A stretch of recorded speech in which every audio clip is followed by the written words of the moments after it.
To start this class, I just want to introduce a little bit in terms of let's make sure that we sit back and relax, that we let go of any thoughts that you have about things that happened before or that just happened a moment ago.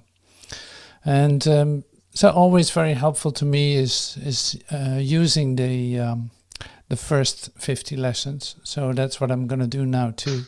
Just picking the first 5 or 6 or so, just to help to let go, let go, let go, let go. So sit back and relax and let go. Nothing I see means anything. And the reason this is so is that I see nothing, and nothing has no meaning. It is necessary that I recognize this, that I may learn to see. What I think I see now is taking the place of vision. I must let it go by realizing it has no meaning, so that vision may take its place. I've given what I see all the meaning it has for me. This is not vision. This is merely an illusion of reality because my judgments have been made quite apart from reality.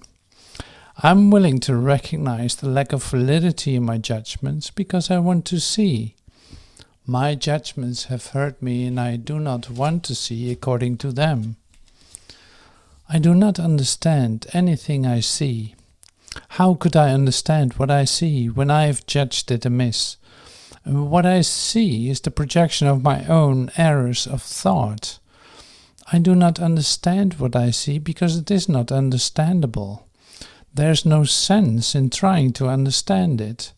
But there is every reason to let it go and make room for what can be seen, understood and loved. I can exchange what I see now for this merely by being willing to do so. Is not this a better choice than the one I made before? These thoughts do not mean anything. The thoughts of which I am aware do not mean anything because I am trying to think without God. What I call my thoughts are not my real thoughts.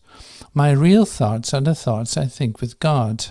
I'm not aware of them because I've made my thoughts to take their place. I'm willing to recognize that my thoughts do not mean anything and to let them go. I choose to have them be replaced by what they were intended to replace. My thoughts are meaningless, but all creation lies in the thoughts I think with God. I am never upset for the reason I think. I am never upset for the reason I think because I'm constantly trying to justify my thoughts. I'm constantly trying to make them true. I make all things my enemies so that my anger is justified and my attacks are warranted. I have not realized how much I've misused everything I see by assigning this role to it.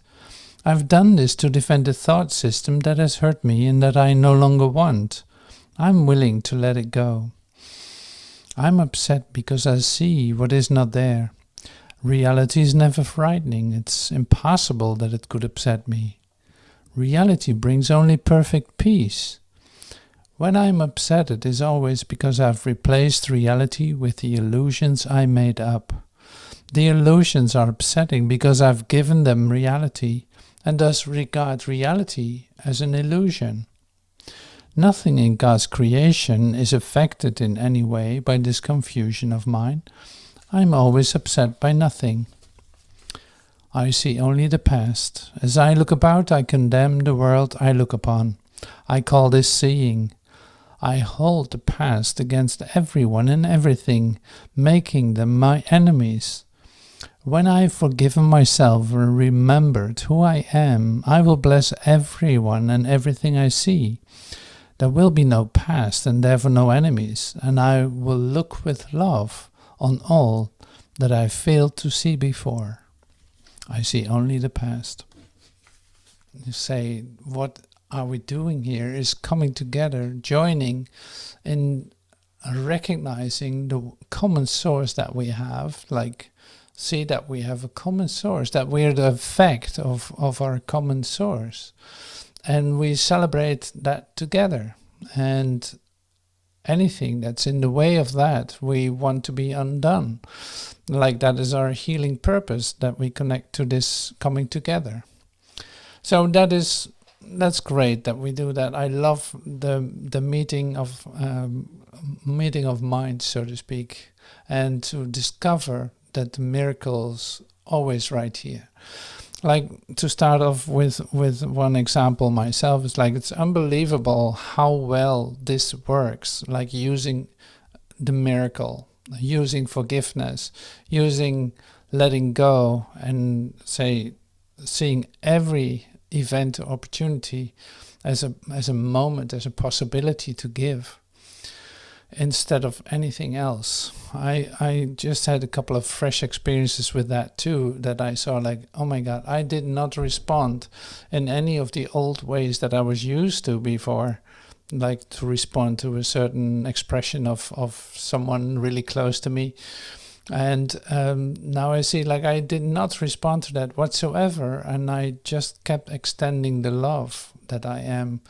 Seeing that then something really changes, and that you discover, oh my God, I hear thank you for letting this happen this way.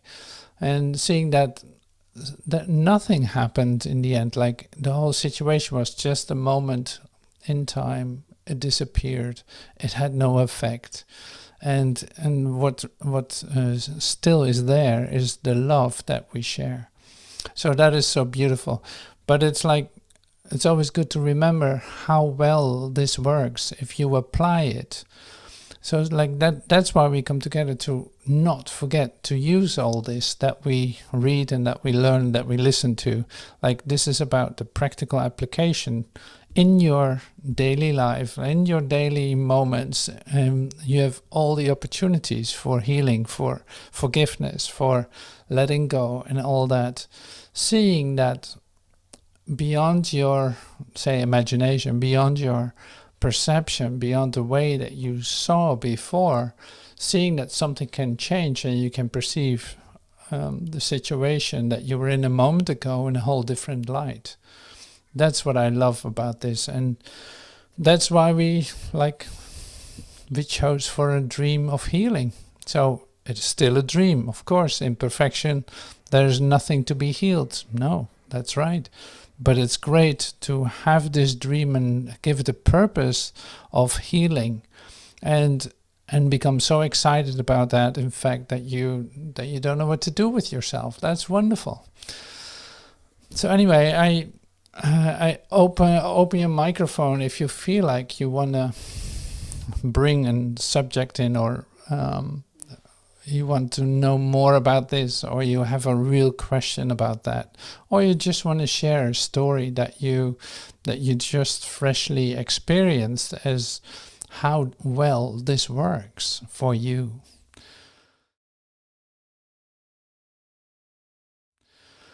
So feel completely invited to express yourself. Well, I wanted to share that my lesson for today is I replace grievances with miracles. And it's quite remarkable, because I'm about to meet with someone whom I lived with together for 27 years, and we had the most beautiful relationship, and we also had the worst relationship, with all the mind stories and the misperceptions.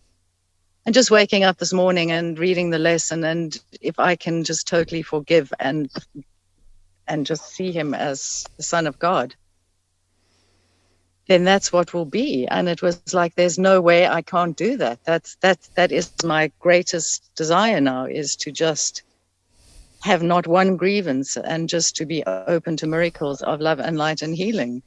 Mm-hmm. And for me, what is so remarkable is how everything just lines up so perfectly on this path. You know, you give a class, and then the lesson is there, and then there's a deepening of it. It's all just so perfect. I'm absolutely awestruck by it, and in wonder and in gratitude. And I would say I'm asking for prayers and for help that I can do this, but it is God's will. There is no need to ask. Yeah, absolutely. But it's the invitation goes out to you to receive it and to ask for it and to see it. It's like you want to fully be present in that you don't like fully take the invitation for the healing to occur. So if you want, we can be still together for a moment and bring that, give it all the light in the universe for it to, I would so love that. That would be Yeah. so beautiful. Thank you so much. Yeah, absolutely. So we'll take that in and we do this together in that sense. So by actually recognizing that we share a common cause, our source is the same. No matter who you meet, the source is the same. So we're an effect of that. We're an effect of God, and completely connected in that without any exception. So let's be quiet in that for a moment and let that tell us, speak to us.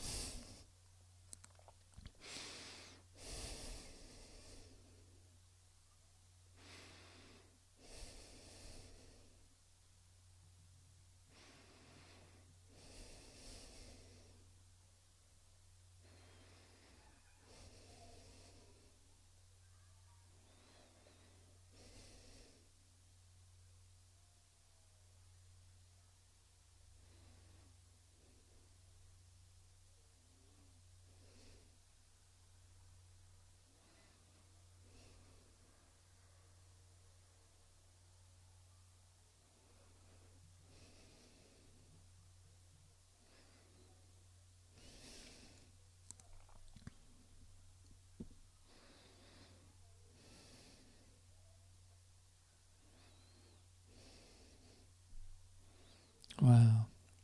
So the light has come and I have forgiven the world. The light has come. So thank you for Sue for bringing that in. That's wonderful. That's lovely.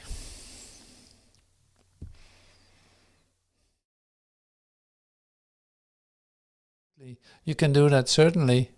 Yeah, sending out love, or when you think about someone, bless him, or when your phone rings and somebody calls you, already bless the person.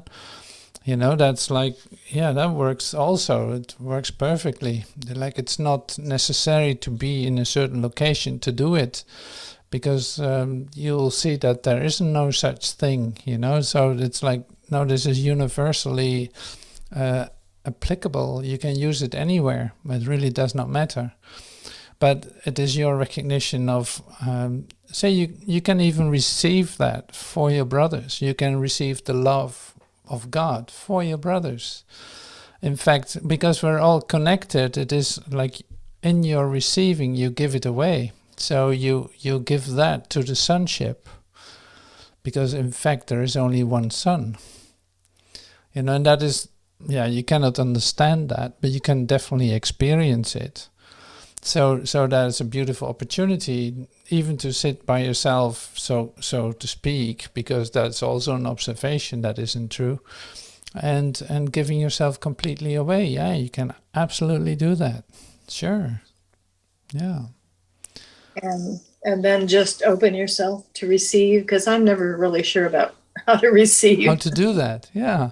No. So it can help to. And this is one of the things you can do with meditation too, is to come into saying thank you. Like just in yourself, like, oh, thank you, God, thank you, and letting that go through you. In fact, like pulsate through you, and you discover that you go deeper into yourself, or becoming more open by doing so. Like there's a giving connected to that, and a gratitude. Even though it might be a little feeling of gratitude, still it is very helpful, because you in fact ask for more. You want to have a deeper experience of your gratitude. You want to receive the grace that is given to you in this instant. So you want everything to be removed that you don't need, so you can ask for that too during your meditation or your quiet moment. Like, I really want pure light to experience. I want to experience pure light and love, to give it away, to receive that for myself. So this is, and it works just as well. You'll see that too. Everything changes by you doing that. But I just read it in chapter 9. It's like this one line. I don't know if I can find it. But there's always a problem with that.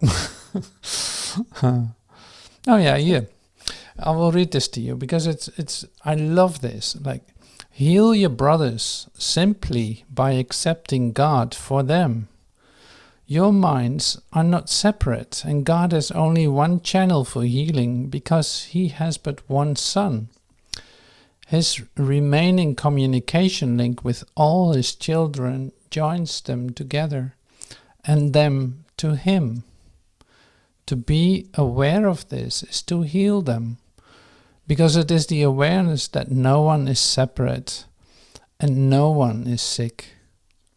To believe that a son of God can be sick is to believe that part of God can suffer.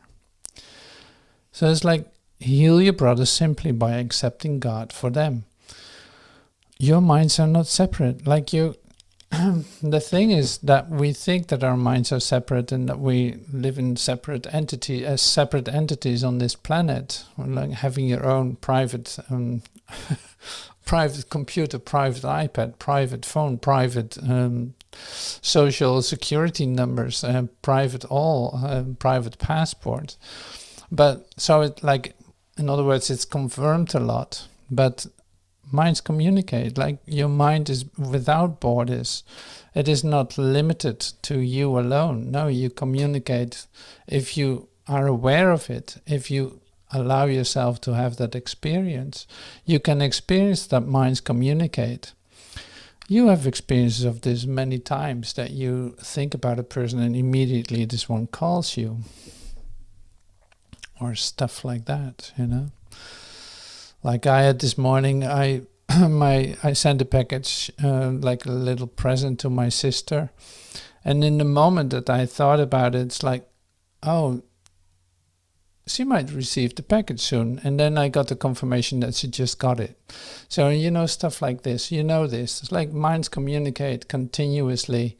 Like, we're in instantaneous communication. That's why we come together. Like, we come together even physically in front of a screen, okay. But the fact is that we are joined, and it is not limited to this moment that we come together. So that's the same with you in walking around in town or going to the farmer's market. Like, who knows where you are communicating with at that time by just saying thank you or smiling to one person. That can be the greatest change, or who knows what that is, like how far that communicates, because we're all connected. And it's not even your concern how effective that is, but more like, know that it's never in vain. It's, your pure communication. So, yeah, absolutely. And you could feel that a moment ago in our little prayer quiet time. It's like you feel that suddenly there's light and love, and that's so nice to come together like this. Yes, indeed, the light has come, and that's what communicates.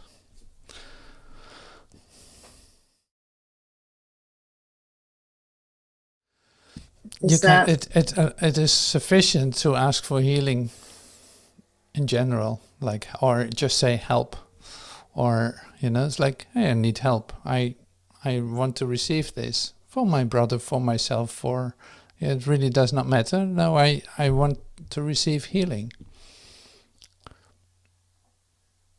Okay. Yeah, absolutely. So the sun is exactly right on the camera. That's funny. That was the other day too.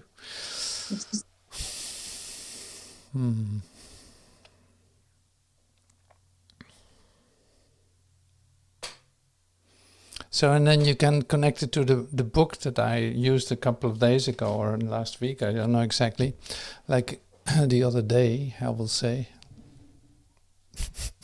is like seeing ourselves as an, say, energy instead of subjects, more as energy than anything else. Then it becomes obvious that like we're all connected in that too, in vibrations, in like you can't even put words to it really, but so we call it energy. But see, if God is what communication is, and you know, with your phone too, you can't even see the radiation or the whatever energy, the radio waves, but at the same time, it is you use this as a physical object for communication. You know, it's like it's invisible, but still we can use it in a good way. It's the same as what I the other day said about what I said the other day about in fact electricity. You know, it's like we were not aware of electricity and we could not use it. Suddenly there's an invention that makes it possible for us to use electricity. Now we can use it in a conscious way. So this is not any different than knowing that God is direct communication and that all minds are connected. Like we can use that. We still think that we need a device for it, like this thing. We think that we need a device for it, but the communication already occurred before that. Like you already know what the person wants, or you already know this or that. Like the communication is immediate, much faster than radio waves. And it's not necessary to go into the details of, okay, how actually does that work? No, it's you can open yourself up for this communication because it is there. And if you're aware of it, you can consciously use it. So that's, I think, really interesting, like really great to see that all the inventions that we make are in fact already, like, no, that already exists. It's nothing new. It is already fully in use, like, because we're one.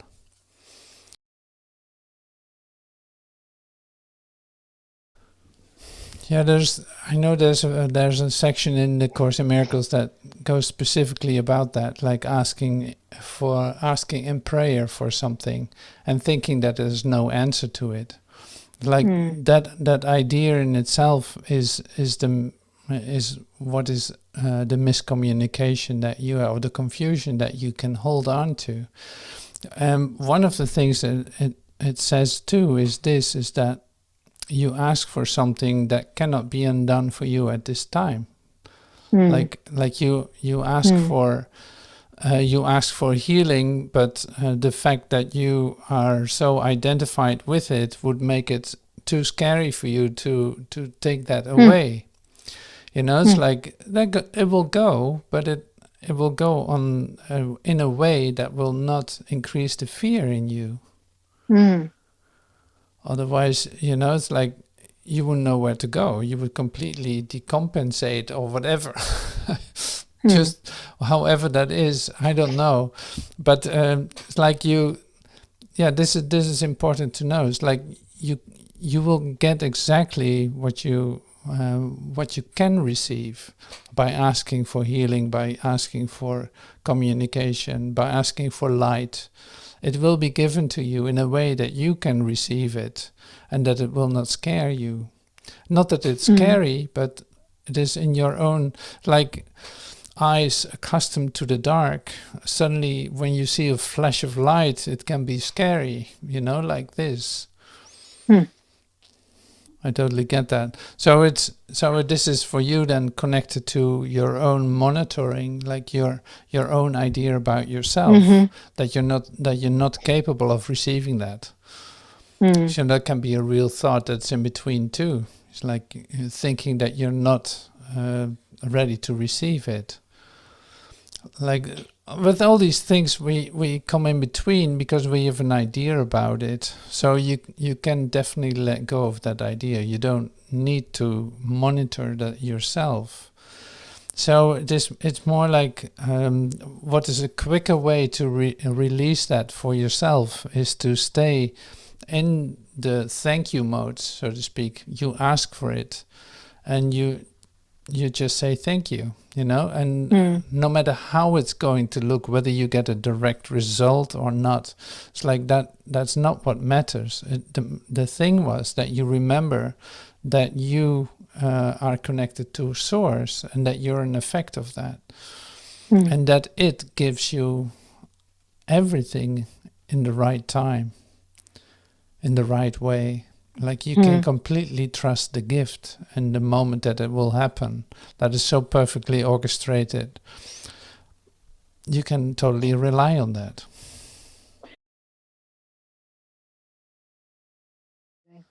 It could be, yeah. Yeah, so that it is good to know how your mind works. It's like any situation that comes in front of you will trigger an associative thought pattern. Like if you see a black flashing light in the streets, you assume things immediately, like it triggers all kinds of scenarios. Oh, it might be this, it might be that, it might be such, might be, at least it's scary, and it might be police. Oh, did I do everything right? All this scenario that comes out but seeing that your mind does that, like your human response mind, seeing that you're doing that is good to be aware of. So then you can let this whole thing roll without following up on it, not picking up any thoughts of that, but leaving that for what it is, and seeing that when you do so, say by letting it go, you see that they come more and more to the background of your mind and not so in the forefront. Because the temptation then to make something happen in your world is some reason that you do it. It's like you want something to happen. No, there's nothing is occurring. Like there's nothing really is occurring in this world. There is nothing happening. So all the things that you can come up with are just only associations, and you esteem them as real and call that your world. And this goes on and on and on and on. So it's like echoes of echoes of echoes. It's really interesting, isn't it? So, and then as long as you have an emotional or even say adrenaline response to it, well, there you have it. You made it real for yourself. You feel it in your body. Suddenly your heart starts beating, and it's like, oh my God, this is so scary. Oh my God, in what world do I live? And you talk to others, and they will confirm it. Of course, they confirm it. Yeah. So this is different then. You see a scenario, you let it roll by. Or you see a certain event, you let your response roll by, like just as clouds in the sky, just as you do with your meditation. Let it go. Don't follow up on it. Just leave it for what it is. And let it pass by. Then you see, oh, okay, well, that was that. No, none of that was real. The temptation for me to make anything real in that direction is still there, but I don't want to do it. I just save myself that agony, so to speak. Thank you, Wim. Yeah, sure.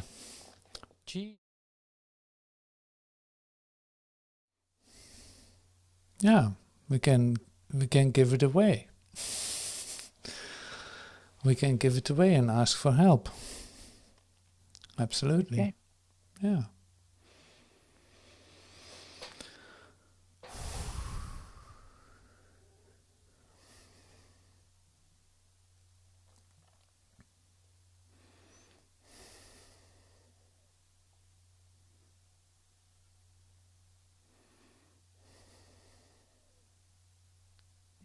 Thank you.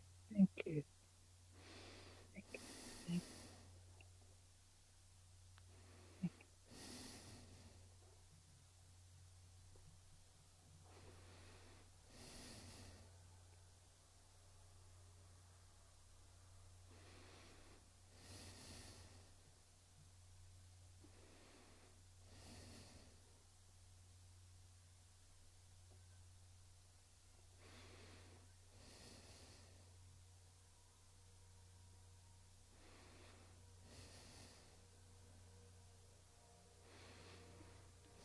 Yeah, awesome. Thank you. Thank you so much.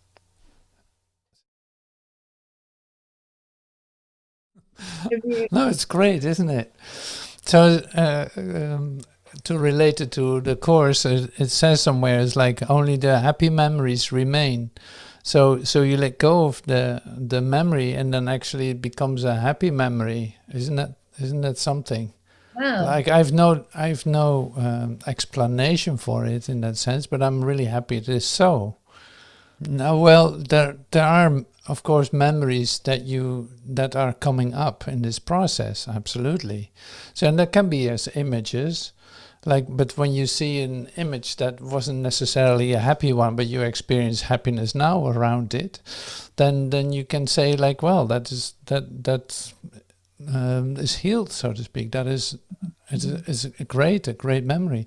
So having experiences connected to say that are coming up during this process, it's like you would handle those the same way, like just letting them pass through. It is not that you have to understand them better or learn something from them in terms of, okay, now I know it. Next time this happens, then I'll know how to respond to it. Like that way of learning is not happening at all anymore. So it is just the undoing of things and letting it pass through.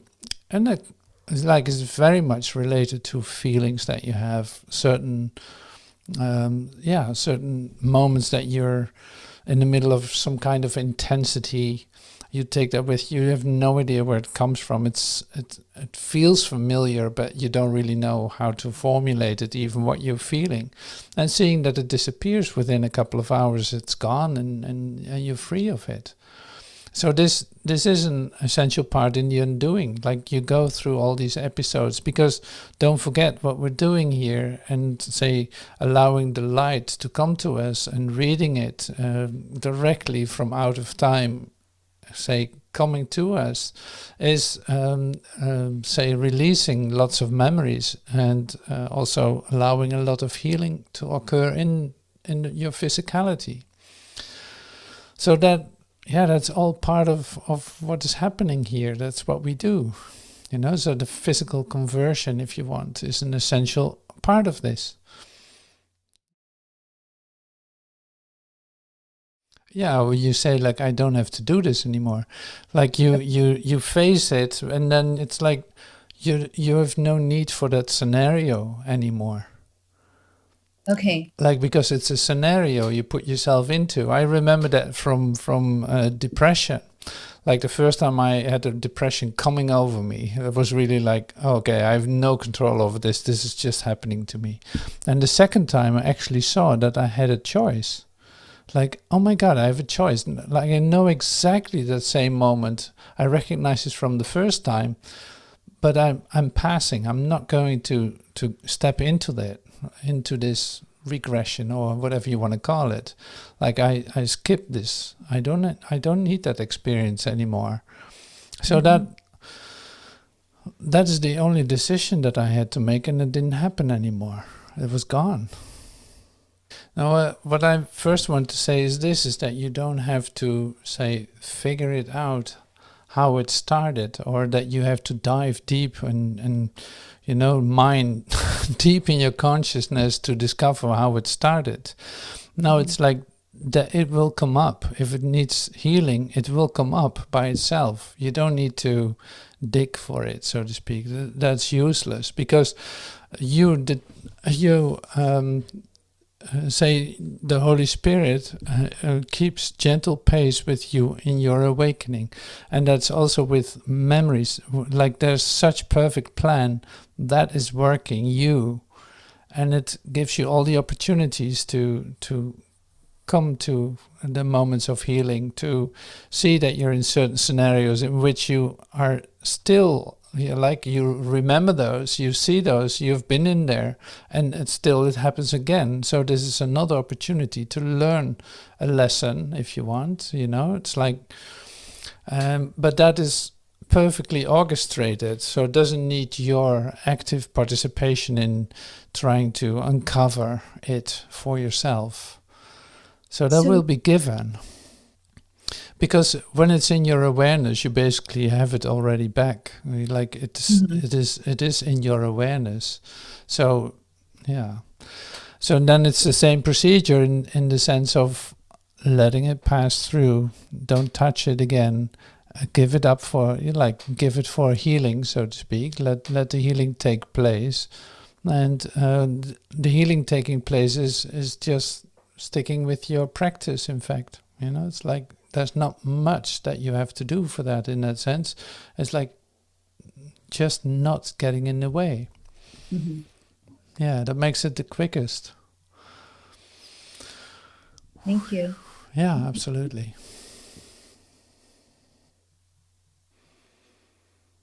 All right, this is so great. So thank you for participating this way in this class. It's a bit of a different way of doing it, but I love it because it's like bringing your attention into this too, in a different way. So I like that about it. So I've one more.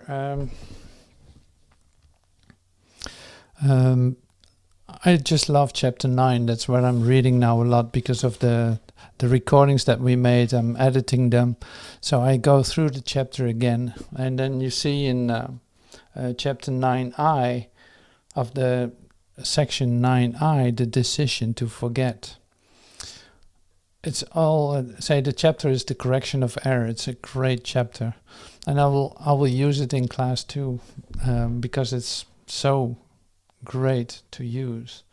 I always say this about whatever I read, but yeah, one of the beautiful things that's given to when I said my peace I give unto you, I meant it. When I said my peace I give unto you, I meant it. Peace came from God through me to you. It was for you, but you did not ask. When a brother is sick, it is because he is not asking for peace, and therefore he does not know he has it. The acceptance of peace is the denial of illusion, and sickness is an illusion. Yet every son of God has the power to deny illusions anywhere in the kingdom, merely by denying them completely in himself. My peace I give unto you. So that's really lovely. So all this help that is given is amazing. So with that, I bless you and I love you and I thank you for being present and hope to see you soon. Thank you so much for being present here. Thank you. See you soon. Bye-bye.